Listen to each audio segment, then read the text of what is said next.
हेमंत पट्टी DJ gram कोलमा कहने वाले। छानी के चाकी तू माया हरियर बेला माया पीरित मारवाई डारे मोलाओ। छानी के चाकी तू माया हरियर बेला माया पीरित मारवाई डारे मोलाओ। माया पीरित मारवाई डारे मोला माया पीरित मारवाई डारे मोला। हेमराज पट्टी डीजे एक छानी के चाकी तू माया हरियर बेला माया पीरित मारवाई डारे मोला रे। छानी के चाकी तू माया हरियर बेला माया पीरित मारवाई डारे मोला रे।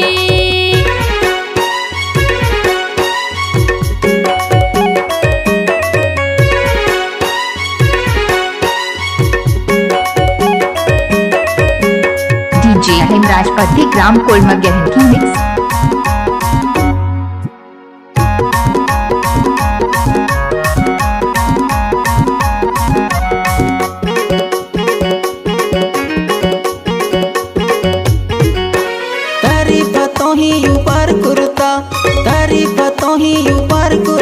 मोला रही रही आथे तुरी सुरता माया पीरित मारवाई डारे मोलाओ। डीजे मिक्स बाय हेमंत पट्टी। तारीफ तो ही ऊपर कुर्ता तारीफ तो ही ऊपर कुर्ता मोला रही रही आथे तुरी सुरता माया पीरित मारवाई डारे मोलाओ। छानी के चाकी तू माया हरियर बेला माया पीरित मारवाई डारे मोलाओ। छानी के चाकी तू माया हरियर बेला माया पीरित मारवाई डारे मोलाओ। फूल है गुलाब का सुगंध लीजिए चैनल हेमंत पट्टी का सब्सक्राइब कीजिए।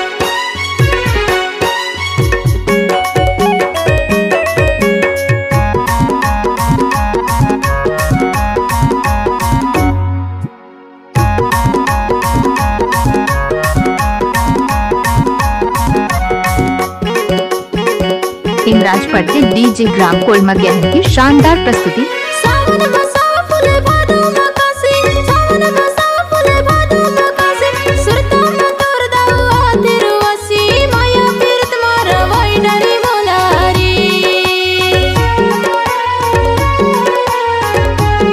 मिक्स बाय डीजे हेमंत बाबू।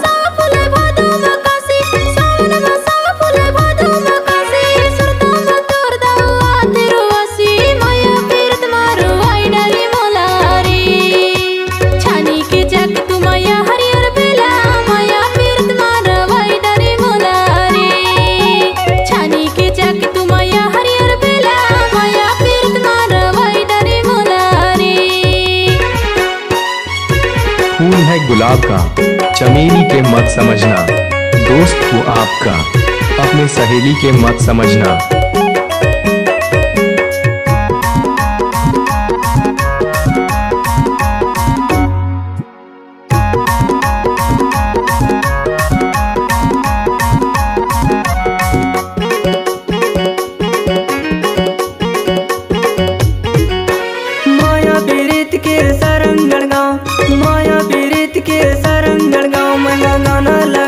जागीस मोरिना माया पीरित मारवाई डारे मोलाओ।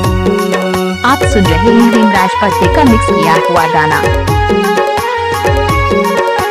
माया पीरित के सरंगड़ गाँव माया पीरित के सरंगड़ गाँव मैना गाना लगा था जागीस मोरिना माया पीरित मारवाई डारे मोलाओ।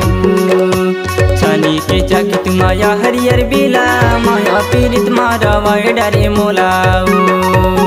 छानी के चाकी तू माया हरियर बेला माया पीरित मारवाई डारे मोला रे। छानी के चाकी तू माया हरियर बेला माया पीरित मारवाई डारे मोलाओ।